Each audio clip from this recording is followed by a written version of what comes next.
फिर 5 साल हमने पेड़ लगाया, उसमें फल नहीं निकला, सही फल नहीं निकला, तो हम पलायन नहीं करेंगे तो हम क्या करेंगे? हम क्यों पहाड़ों में बैठे रहेंगे?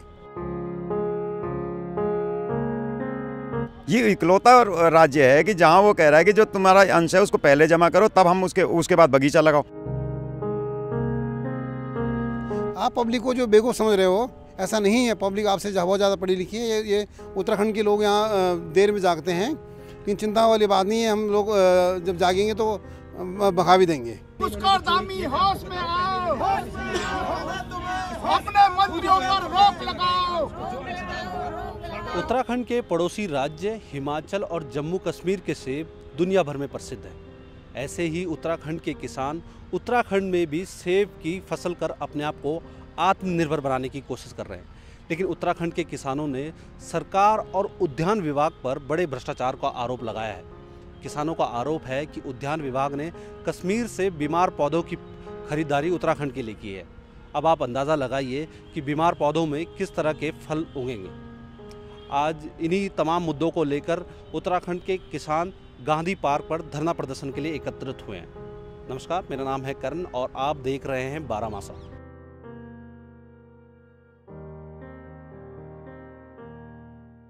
मेरा नाम दीपक ढोंडियाल है।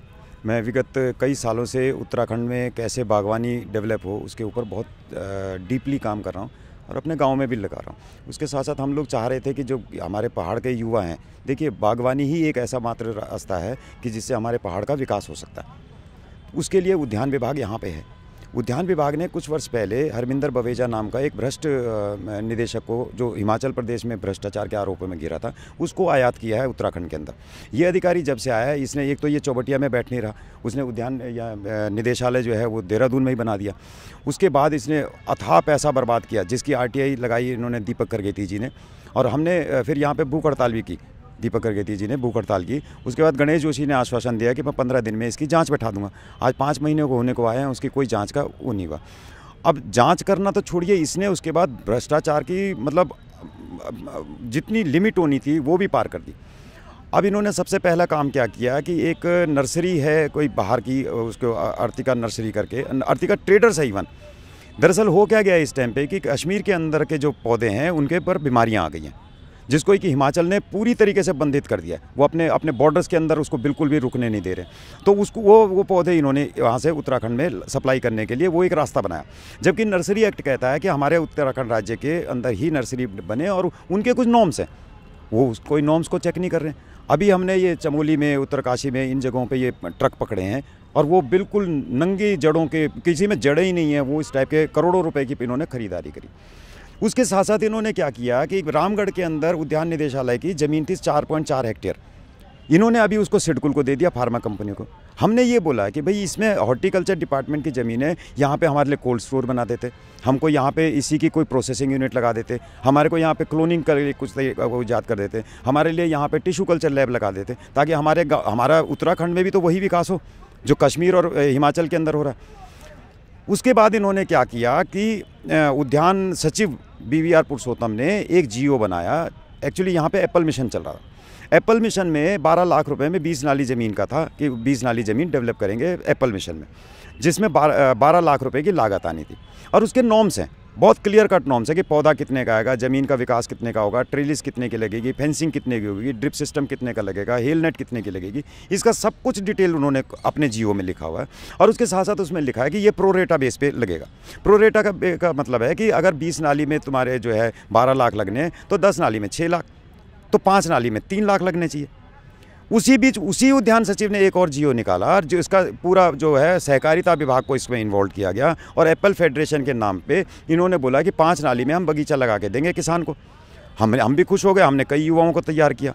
जब उसका GO हमने फाइनल देखा तो वो जो 3 लाख का बगीचा लगना था उसकी कॉस्ट उन्होंने कर दी 5 लाख रुपये। ये 5 लाख रुपए में हमने इनसे पूछा कि भी इसका बाइफर्गेशन दे दीजिए, जो सचिव ने दिया। इन्होंने कोई बाइफर्गेशन नहीं दिया।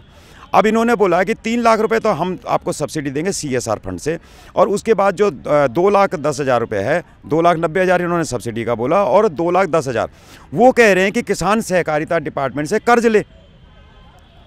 अब आप मोटा मोटी देखिए कि बगीचा लगना ही 3 लाख रुपए का है, तो इसका मतलब 3 लाख रुपए कौन खा गया? वो 2,10,000 तो किसान ने कर्ज ले लिया। हमने इसका विरोध किया।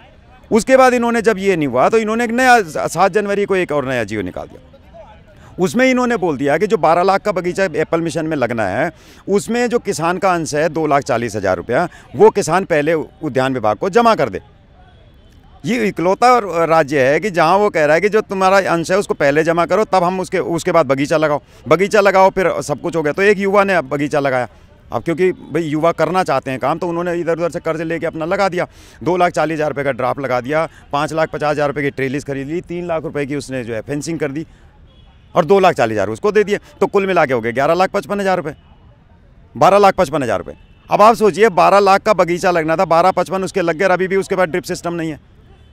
तो ये सीधा सीधा है कि भाई तुम उद्यान निदेशालय की ज़मीन बेच दो, जो किसान पौधा लगाना चाह रहा है उसको इस तरीके से कर दो, और जो इसको फिर ताकि ठेकेदारी प्रथा में चला। इस साल इन्होंने कीवी कवरिंग का फेल कर देना, क्योंकि किसान 2,40,000 रुपये नहीं दे पाएगा। हमारे बीरोखाल ब्लॉक में 3 किसानों ने मना कर दिया कि भाई 2,40,000 कहाँ से लाएं।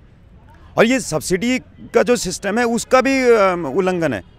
भाई मैं उद्योग लगाता हूँ, मैं अपना उद्योग, मैं फ्री हूँ कि मैं उद्योग कैसे लगाऊँ। सरकार थोड़ा ही बता रही है मेरे को कि ये मशीन खरीद, तो उसी उद्योग में वो अपना बिल मशीनें लगाता है, अपना मशीन के बिल देता है। अब ये थोड़े कि जो 15% उद्योग को सब्सिडी, इसका मतलब ये हुआ कि 15 लाख रुपए सरकार को पहले जमा कराने थे उद्योगों के। आप इसको दूसरी तरीके से भी देख सकते हैं, उद्यान वाले से क्यों ले रहा भाई तू। तो ये सारे मुद्दे लेके आज हम सब किसान जो बहुत ही फ्रस्ट्रेटेड हैं, क्योंकि 3 साल जो कोरोना टाइम है, इस टाइम पे बहुत सारे युवा है जिन्होंने नर्सरियाँ डेवलप कर रखी हैं, ये उनसे पौधे नहीं ले रहे। बरसार यूनिवर्सिटी जो सरकारी एजेंसी है, उसके पास 4,000 सेब के पौधे पड़े, ये उनसे नहीं खरीद रहे।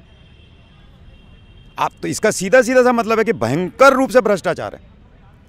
तो इसके लिए हम मिले हैं, हम जाते हैं, हमारे चुने हुए मुख्यमंत्री हैं, शायद जीरो टॉलरेंस में वो सोचें कि भाई कुछ करना चाहिए। सर, मेरा नाम आशीष चौहान है और मैं जौनसार बावर क्षेत्र चक्रोता से हूं। और मेरी जो मांग है, पिछले 2018-19 से एप्पल मिशन की जो योजनाएं चली है हमारे राज्य सरकार की, मैंने 2021 में आवेदन किया है। और आवेदन करने के बाद जो है, मैंने एप्पल मिशन के लिए जब आवेदन किया तो मैंने बगीचे का कार्य शुरू किया है। 14 फरवरी 2022 को मैंने कार्य शुरू किया है और 14 फरवरी 2023 को 1 वर्ष पूरा हो जाएगा। तो एप्पल मिशन में अब राज्य सरकार का जो नया जो नियम निकला है, उनका कहना है कि 1,20,000 रुपये के लगभग जमा करिए, उसके बाद हमारा जो अनिका ट्रेडर्स है कंपनी आके आपके बगीचे में कार्य करेगी। तो मेरा मानना ये है कि हमने तो है 100% अपनी तरफ से कार्य करके जो है समाप्त कर दिया है। बगीचा पूरे तरीके से तैयार है और 800 पौधे मैंने लगाए हैं। 800 में से 10% पौधे ऐसे हैं जो इस बार फ्रूटिंग में आएंगे हमारे। तो मेरा कहने का मतलब ये है कि राज्य सरकार हमें अगर सहायता देती है तो जो हमारी जो सब्सिडी जो मिलती है हमें डीबीडी के माध्यम से ही उपलब्ध कराएं। अन्यथा इस तरह से जो है राज्य के जो किसान हैं, छोटे छोटे जो किसान हैं, उनका अहित जो है राज्य सरकार कर रही है। तो मैं निवेदन करूंगा और मेरी एक ही मांग रहेगी कि डीबीडी के माध्यम से मुझे जो है राज्य सहायता दिलाने की कृपा करेंगे। मेरा नाम बीरबान सिंह रावत, मैं एक किसान भी हूँ, नर्सरी मैन भी हूँ, और फूड प्रोसेसिंग में जो भी वेस्टेज होता है उसके ऊपर भी काम कर रहा हूँ कि ताकि कोई वेस्टेज ना हो, उनके कुछ प्रोडक्ट बने, हमारी पहाड़ी चीज़ों का कोई प्रमोशन हो। इस फील्ड में भी मैं काम करता हूँ। मैं एक सेंट्रल गवर्नमेंट का इंजीनियर था, वहाँ से नौकरी छोड़ करके मैंने कहा चलो इस पहाड़ी चीज़ों में काम किया जाएगा। लेकिन व्यवस्थाएँ आज की डेट में ऐसी हो गई है कि हमारे जितने भी नर्सरी मैन है या जितने भी प्लांटिंग मटेरियल है वो नहीं उठ रहे हैं। ठीक, क्यों नहीं? क्योंकि ये लोग बाहर कश्मीर से मंगा रहे हैं, जिन पेड़ों के बारे में आपको ABCD पता नहीं है, क्या पेड़ है, क्या वैरायटी है और उनके में कितनी डिजीज़ है, किसी ने इनको चेक नहीं किया हुआ है। ये पेड़ जो बाहर से आ रहे हैं ये हमारे व्यवसाय को ख़त्म भी कर रहे हैं। उसके अलावा इन पेड़ों को जो लगाएगा वो भी आदमी बेचारा सर्वाइव नहीं कर पाएगा, क्योंकि ये पेड़ ना तो होंगे, अगर होंगे तो इसमें क्या फल निकलेगा नर्सरी मैन को कोई पता नहीं है, क्योंकि तो ट्रेडिंग कर रहे हैं। ठीक, तो क्या फल निकलेगा इनको भी पता नहीं है। उसके अलावा जो बेचारा किसान है जो इतना पढ़ा लिखा नहीं है वो तो वैसे ही मर जाएगा ना। फिर आप ये बोलेंगे कि पहाड़ से पलायन क्यों हो रहा है? फिर 5 साल हमने पेड़ लगाया, उसमें फल नहीं निकला, सही फल नहीं निकला, तो हम पलायन नहीं करेंगे तो हम क्या करेंगे? हम क्यों पहाड़ों में बैठे रहेंगे?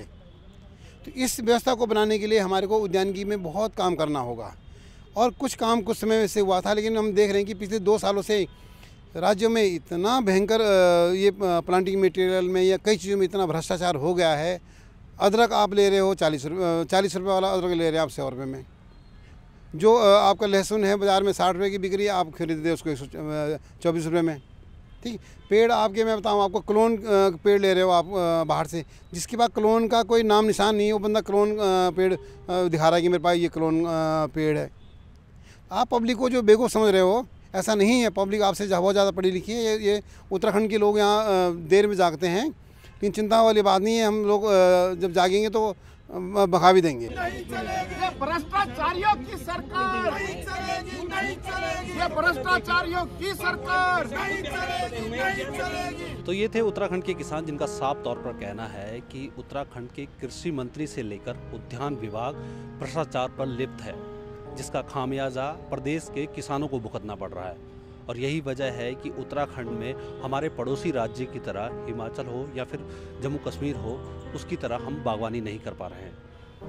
आपको ये कार्यक्रम कैसा लगा हमें कमेंट करके ज़रूर बताएं और देखते रहें बारामासा।